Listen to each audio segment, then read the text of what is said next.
Hi, I'm Allison with the Craft Kitchens. We love receiving your online comments about our recipes. Take our Under a Spell Red Devil Cake, a great Halloween entertaining recipe. Many of you thought it was a bit complex and asked for a step-by-step video. Great idea. Time to get mesmerized. We're going to show it to you right now. Start by sifting 3 tablespoons of cocoa powder onto a clean towel. Then sift the remaining 3 tablespoons of cocoa powder straight onto a cutting board. If you don't have a sifter, that's fine. You can take a strainer or a sieve and just tap it so you've got a nice consistent surface. Now let's make the cake. So first, take 1 package of red velvet cake mix. Add to it 1 package of JELL-O white chocolate flavor instant pudding, water, oil, and 3 eggs. Use a handheld mixer to blend these together. Now I've got these 2 10-inch by 15-inch pans that I've already covered with aluminum foil and sprayed with nonstick spray, so they are ready for my batter. Now this is enough for 1 cake, but I'm going to divide it on 2 sheet pans. So here's my cake batter. Now I have an offset spatula, which I'm going to use to gently coax the batter into all the corners of the pan. It's important to use the right size pans for this recipe, in this case a 10 by 15-inch pan, to make sure everything fits together. Next step, take these pans to a 350-degree oven for 15 to 17 minutes or until a toothpick inserted in the center comes out clean. My cakes are hot out of the oven. I've already inverted one onto the cutting board. Here's how you invert the second. Poof, little cloud of cocoa. And now it's really important to roll this while it's still warm so it's nice and malleable. This helps set the shape, which will, in the end, be the center of your pinwheel. And there it is. Just let it sit on a cooling rack. As for this guy, I'm going to cut him into 3 equal parts. This is going to be the outside of our spiral. And move these to the cooling rack as well. Now I'm just going to cover this with another clean towel and let it rest, cool off while I prepare the filling.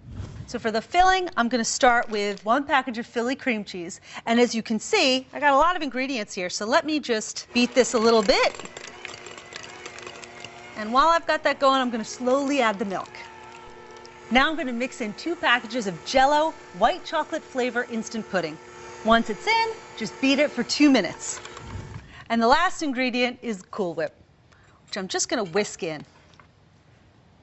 Now this cake is actually a twist on your traditional bûche de Noël, that Christmas cake that's also rolled.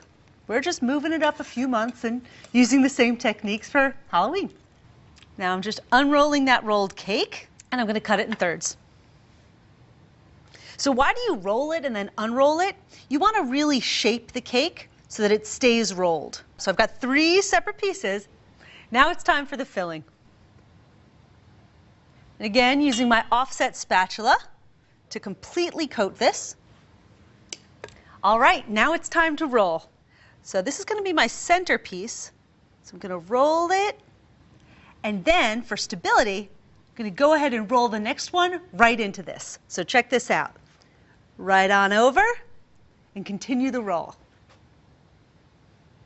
I'm going to press it with my hands just to compact it a little bit and put it right in the center.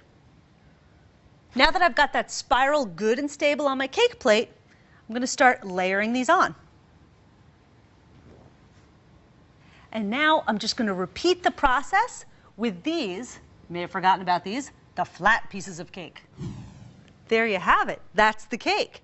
Now, I'm going to let you in on a little secret, so listen up. There are cracks in this cake, and that's totally okay. That's what happens when you do a rolled cake, and that's why you frost a rolled cake. So we've got all this great filling in here. Now for the outside, I'm going to melt a little bit of chocolate, drizzle it all over the edges. That's just part of the deal. Go with it. So I've melted some chocolate and some butter, and I'm just going to spoon this along the edges.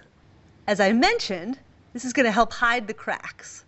So assembly is complete. At this point, you want to put this cake in the refrigerator for 2 hours, let it chill and firm up. Now, there may be a little bit of bleeding. That red cake might bleed into the frosting. That's perfectly fine. It sort of completes the spooky effect. There you have it. You asked for a video on how to prepare this complicated cake, and we listened.